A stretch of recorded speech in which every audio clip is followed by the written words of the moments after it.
के शुद्ध गोविंद वासुदेव जगतपति देहि मे तनियं कृष्ण त्वामहं शरणं गतः सर्वमंगल्ये शिवे सर्वार्थसाधिके शरणे त्र्यंबके गौरी नारायणी नमस्तुते।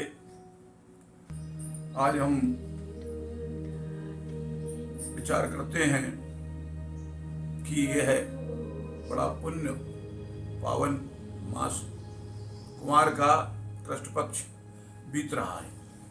ये पितरों का समय था और हमने आत्मीय पितरों को श्रद्धांजलि अर्पित की। हमारे पूर्वजों की सेवा में जो त्रुटियां रहती हैं, जो गलतियां होती हैं, जो अशुद्धियां होती हैं, उनका ऋण चुकाने का ये 15 दिनों में अवसर मिलता है। इसलिए इस समाज, इस सनातन धर्म में इसको महत्व दिया जाता है समस्त जीवों के लिए, और यह पर्व बनता है। और इसके बाद ही माँ भगवती नवदुर्गा का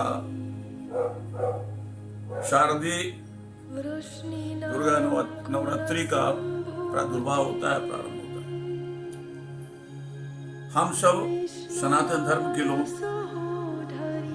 पहले गणेश उत्सव मनाया, उसके पहले 1 मास का पार्थिव शिव पूजन मनाया। इसके बाद आने वाले समय में हम लक्ष्मी पूजन मनाएंगे, दीपावली मनाएंगे। पर आज 2 अक्टूबर का दिन बड़ा पुण्य पावन दिन है। महात्मा गांधी और शास्त्री की याद दिलाता है। उन्हें हृदय से श्रद्धांजलि देते हुए ऐसे महापुरुष ना तो होंगे न होने वाले हैं, तो ये अभाव कभी हम कम पूरा नहीं कर सकते। ये भी हमारे पूर्वजों की गिनती में, पूर्वजों की श्रेणी में आती है। आज हम भी हैं, कल हम भी पूर्वज हो जाएंगे, कल भी हम पितरों की पंक्ति में चले जाएंगे। तो हमें याद करें। इस हेतु यह सनातन धर्म में पारंपरिक प्रक्रियाएं चल रही हैं जो अनादिकाल से है। इसके बाद नवदुर्गा का प्रारंभ होता है। नवदुर्गा को हम भगवती के 9 रूपों में जानते हैं। 9 कन्याओं का पूजन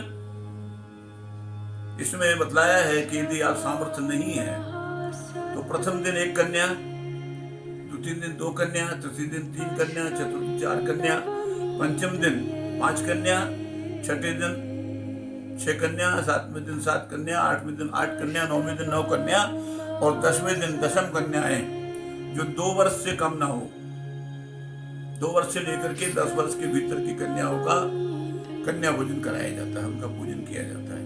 किसी भी समाज की हो, किसी भी संप्रदाय की हो, किसी भी धर्म की हो, वे कन्याएं पूज्य होती हैं। और उन्हीं रूपों में हम माँ भगवती का दर्शन करते हैं, माँ जगदम्बा के दर्शन करते हैं। पर आज हम दुर्गा पूजन तो करते हैं, हम कन्याओं का पूजन तो करते हैं, पर हमें विकार इतने बढ़े हुए हैं, हमारे अंदर इतने विकार हैं कि जिनको गिनाना मुश्किल है।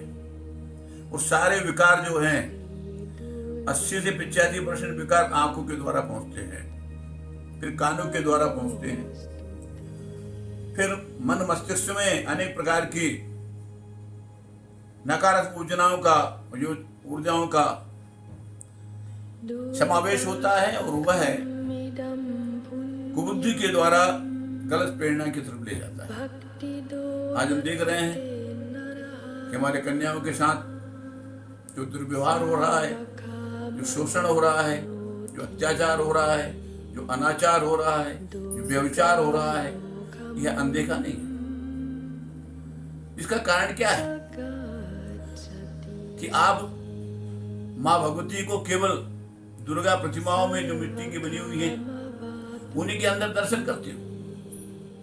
जो चेतन आत्माएं हैं, जिनका चेतन स्वरूप है, जो बोलती हैं, चलती हैं, हंसती हैं, गाती हैं, कूदती हैं, आपसे बातें करती हैं, उनमें मां भगवती का प्रादुर्भाव नहीं। वो साक्षात देवियां हैं। और हमारे सनातन ने ये संस्कार दिया।